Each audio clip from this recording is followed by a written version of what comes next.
اے لطیفہ عرض کیا ہے۔ امیر سنت لکھتے ہیں کہ آبائی گاؤں کتیانہ گجرات کا ایک واقعہ کسی نے سنایا تھا کہ وہاں ایک غوث پاک کا دیوانہ رہا کرتا تھا، جو کہ 11ویں شریف نہایتی اہتمام سے مناتا تھا۔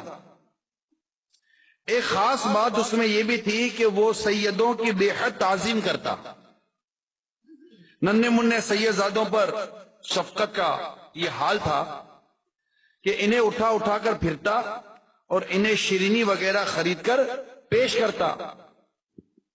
اس دیوانے کا انتقال ہو گیا، میت پر چادر ڈالی ہوئی تھی، سوگوار جماعت ہے، اچانک چادر ہٹا کر وہ غوث پاک کا دیوانہ اٹھ بیٹھا، غوث پاک کا دیوانہ اٹھ بیٹھا۔ کہانی لوگ گھبرا کر بھاگ کھڑے ہوئے، اس نے پکار کر کہا ڈرو مت، سنو تو صحیح۔ لوگ جب قریب آئے، واہ، لوگ جب قریب آئے تو کہنے لگا بات دراصل یہ ہے کہ ابھی ابھی میرے 11ویں والے آقا، پیروں کے پیر، پیر دستگیر، روشن ضمیر، قطب ربانی، محبوب سبحانی، غوث سمدانی، قندیل نورانی، شہباز لا مکانی، پیران پیر شیخ ابو محمد عبد القادر جیلانی قدس سرہ نورانی تشریف لائے تھے۔ سبحان اللہ۔ انہوں نے مجھے ٹھوکر لگائی اور فرمایا ہمارا مرید ہو کر بغیر توبہ کیے مر گیا؟ کیا فرمایا؟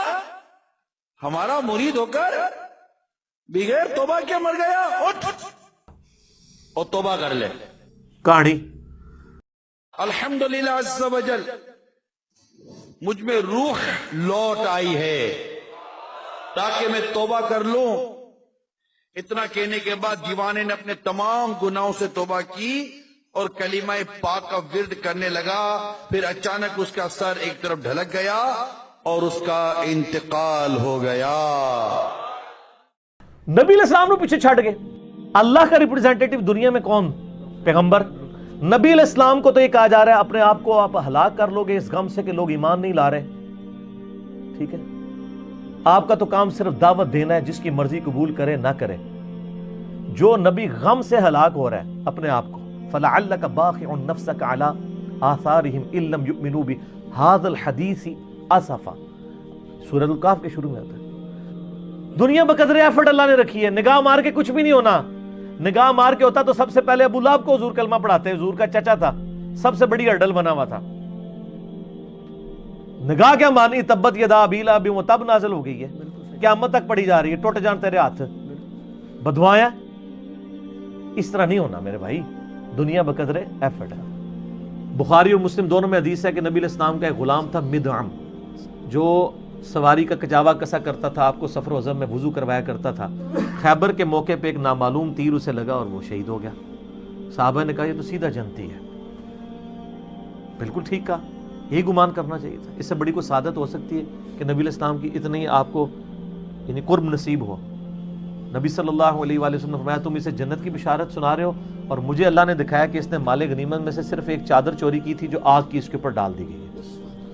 اسی وقت صحابہ اپنے گھروں میں دوڑے، اور حدیث کے الفاظ ہیں کہ اگر کسی نے ایک چھوٹی سی رسی بھی یہ کہہ کے مال غنیمت میں سے اٹھا لی تھی کہ خیر ہے اس کی کیا ورت ہے، میں اس کو بغیر اجازت کے گھر لے جاؤں، وہ رسی بھی لا کے رکھ دی۔ یہی تو صحابہ کرام کا فرق تھا، سمعنا واطعنا، سنتے تھے اطاعت اختیار کر لیتے تھے، یہی فرق۔ تو ان لوگوں کا معاملات کہاں؟ وہ صحیح بخاری میں ایک اور حدیث ہے، عثمان بن مظعون ایک بوڑھے صحابی تھے، ابو الاعلیٰ کہتی ہیں کہ وہ میں ان کی خدمت کیا کرتی تھی، وہ فوت ہو گئے۔ نبی علیہ السلام جب آئے تو میں نے کہا کہ اے عثمان، اللہ کے ہاں تو تیرے لیے جنت ہے۔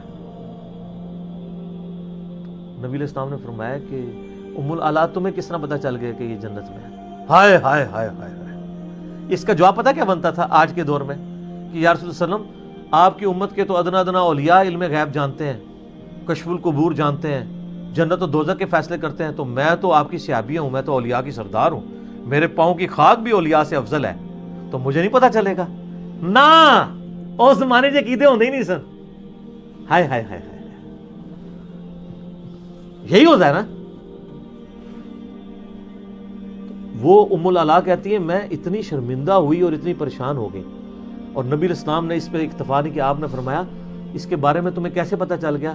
حالانکہ میں اللہ کا رسول ہوں, مجھے نہیں پتا میرے ساتھ کیا ہونے والا ہے. ہائے ہائے ہائے ہائے سر, کیا بات ہے. امام الموحدین صلی اللہ علیہ وآلہ وسلم, یہی عقیدہ ہوگا جس کو خدا کا تعارف ہوگا. عقل نہ ہوئے تھے موجیں ہی موجاں, عقل ہوئے تھے سوچیں ہی سوچاں. جس کی عقل ہوگی نا اس کو یہ سوچ آئے گی, جس کو عقل نہیں موجیں مارتا رہے. وہ بے شک کہتا رہے جو میرے سلسلے میں مرید ہوا انشاءاللہ میں اس کو جنت میں ساتھ لے کے جاؤں گا. فرمایا مجھے اپنے رب کے عزت و جلال کی قسم میرا قدم اس وقت تک جنت کو نہیں اٹھے گا جب تک میں اپنے سارے مریدوں کو جنت میں داخل نہ کروا لوں. وہ اللہ کی مرضی ہے جس کو بھیجے. تو سیدہ ام اعلیٰ کہتی ہے کہ میں نے اس دن کے بعد نیت کی کہ میں کبھی کسی کے بارے میں نہیں کہا کروں گی فلاں جنتی ہے. ہائے ہائے ہائے سر, یہ بڑا خطرناک معاملہ ہے. یہ لوگ تو پتہ نہیں کیا, اسی لیے ہم کہتے ہیں بابوں کا خدا اور کتابوں کا خدا اور